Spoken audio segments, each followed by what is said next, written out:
கர்த்தருக்கு ஸ்தோத்திரம். தலைப்பு வசனம் 1 பேதுரு 5:6. ஆகையால் ஏற்ற காலத்திலே தேவன் உங்களை உயர்த்தும்படிக்கு அவருடைய பலத்த கைக்குள் அடங்கியிருங்கள். இதிலிருந்து நாம் பார்க்க போகிற தலைப்பு, தேவனுடைய கரத்தில் அடங்கியிருக்கிறவன் யார்? இந்த வசனத்திலிருந்து எடுக்கப்படும் முக்கியமான வார்த்தை அடங்கியிருங்கள். அடங்கியிருங்கள் என்று சொல்லும்போது திருவிவிலியம் தாழ்த்துங்கள் என்று சொல்லுகிறது, பரிசுத்த பைபிள் தாழ்மை என்று சொல்லுகிறது. அப்போ தாழ்மை தாழ்த்துங்கள் என்று சொல்லும்போது அடங்கி இருப்பதற்கு சமம். இதைத்தான் இயேசு கிறிஸ்து ஒரு உவமையில் சொல்லுகிறார். உன்னை ஒருவன் விருந்துக்கு அழைத்திருக்கும் போது நீ போய் தாழ்ந்த இடத்தில் உட்காரு, அப்பொழுது உன்னை அழைத்தவன் வந்து உயர்ந்த இடத்திற்கு கொண்டு போவான். தன்னைத்தான் உயர்த்துகிற எவனும் தாழ்த்தப்படுவான், தன்னை தாழ்த்துகிறவன் உயர்த்தப்படுவான். இதை தான் பேதுரு சொல்கிறார், கர்த்தருடைய பலத்த கரத்துக்குள் அடங்கியிருங்கள், அதாவது தாழ்மையாயிருங்கள், அப்பொழுது ஏற்ற காலத்தில் தேவன் உங்களை உயர்த்துவார். அடங்கு என்ற வார்த்தைக்கு வேதம் என்ன சொல்கிறது என்று பார்த்தோம். இனி தமிழ் அகராதி என்ன சொல்கிறது என்று பார்ப்போம். அடங்கு என்ற வார்த்தைக்கு அடக்கம் என்று பொருள். அடக்கம் என்றால் ஒருவன் தனக்கு தகுதி இருந்த போதிலும் எதிலும் தன்னை முதன்மைப்படுத்தி கொள்ளாத தன்மைதான் அடக்கம். இன்னும் சொல்லப்போனால் வெளியே தெரியாமல் உள்ளே அடங்கி இருத்தல்.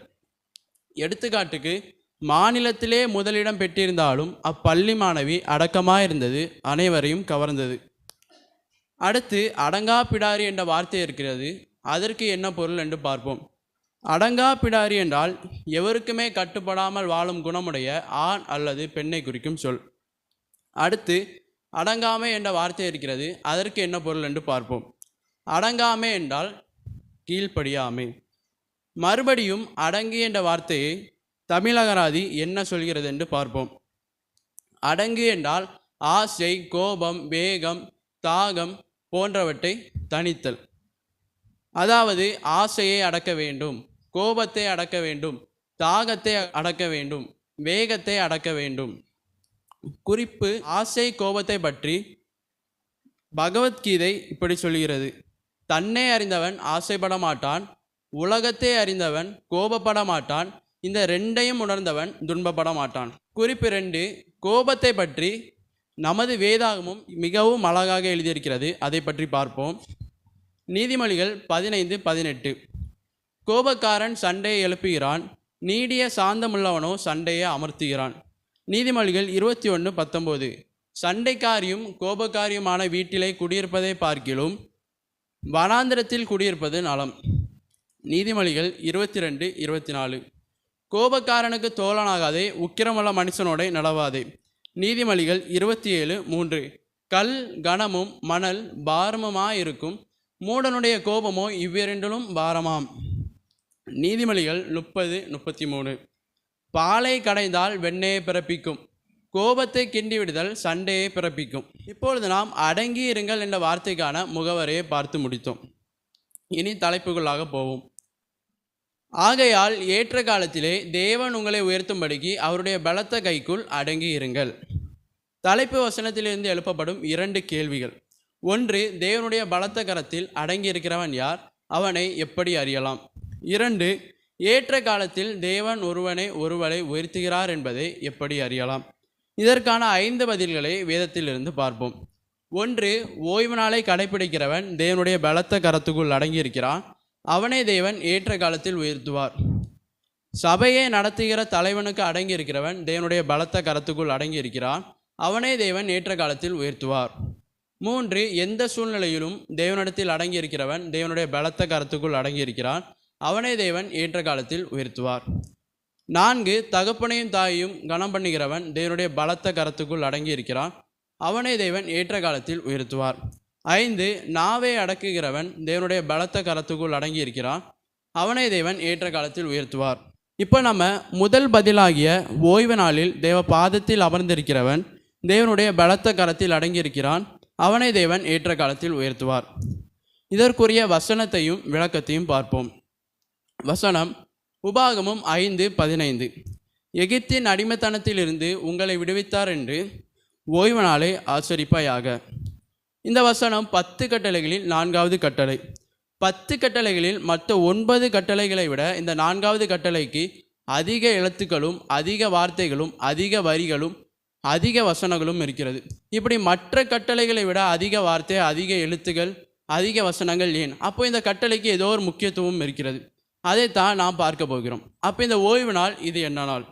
இது கர்த்தருடைய நாள், இது பரிசுத்தமான நாள், இது சபை கூடுகிற நாள், இது மனமகிழ்ச்சியின் நாள், இது மகிமையின் நாள்.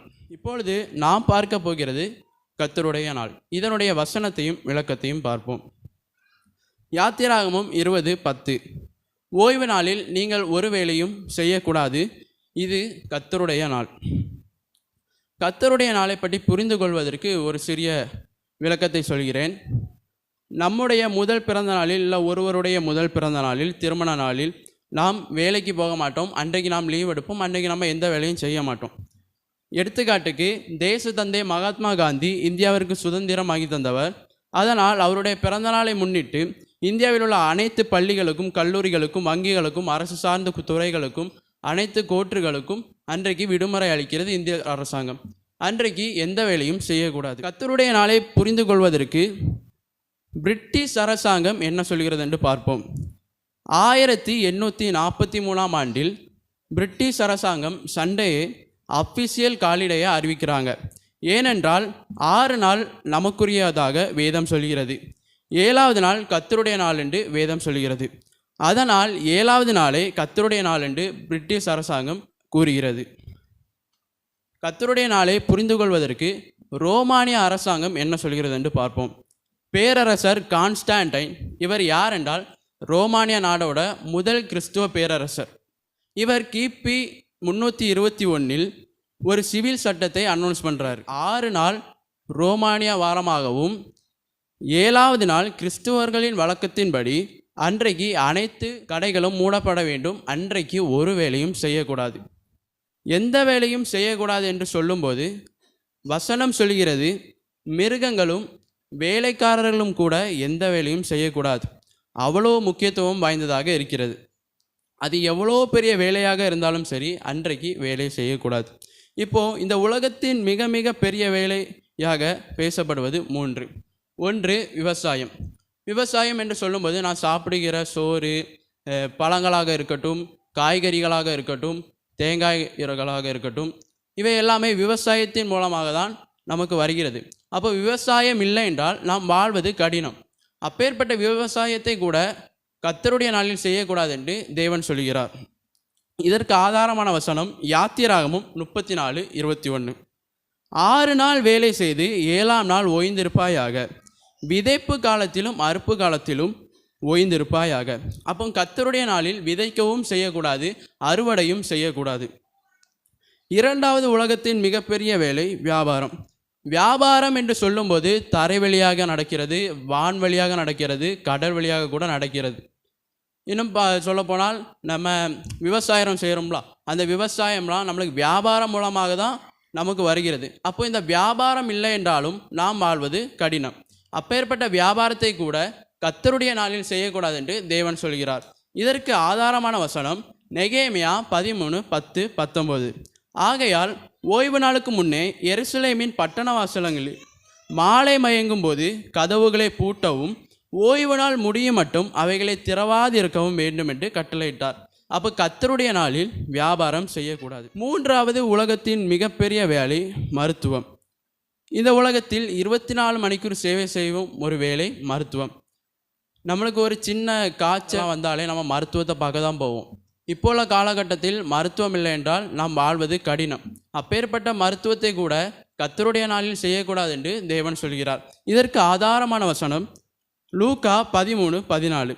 இயேசு ஓய்வு நாளிலே சொஸ்தமாக்கினபடியால் ஜெப ஆலய தலைவன் கோபமடைந்து ஜனங்களை நோக்கி, வேலை செய்வதற்கு 6 நாள் உண்டே, நீங்கள் அந்த நாளில் வந்து சொஸ்தமாக்கி கொள்ளுங்கள், ஓய்வு நாளில் இப்படி செய்யலாகாது. அப்போ கர்த்தருடைய நாளில் மருத்துவ சேவை கூட பார்க்கக்கூடாது என்பதில் இஸ்ரவேல் ஜனங்கள் மிகவும் உறுதியாக இருந்திருக்கிறார்கள். இப்படி இஸ்ரவேல் ஜனங்களைப் போல கர்த்தருடைய நாளிலே எந்த வேலையும் செய்யாமலும் கர்த்தருடைய பலத்த கரத்துக்குள் அடங்கி இருந்தால் ஏற்ற காலத்திலே தேவனால் உயர்த்தப்படுவோம். ஒருவேளை நாம் கர்த்தருடைய நாளில் வேலை செய்தால் யாத்திராகமம் 16:27 படி 7ஆம் நாளில் ஜனங்கள் மன்னாவே சேர்க்க புறப்பட்டார்கள், ஆனால் அவர்கள் அதை காணவில்லை. இதிலிருந்து நாம் புரிந்து கொள்ள வேண்டியது என்ன? கர்த்தருடைய நாளில் ஒருவன் வேலை செய்தால் அவன் ஏமாற்றம் அடைவான் என்பதில் சந்தேகமே இல்லை. ஆமென்.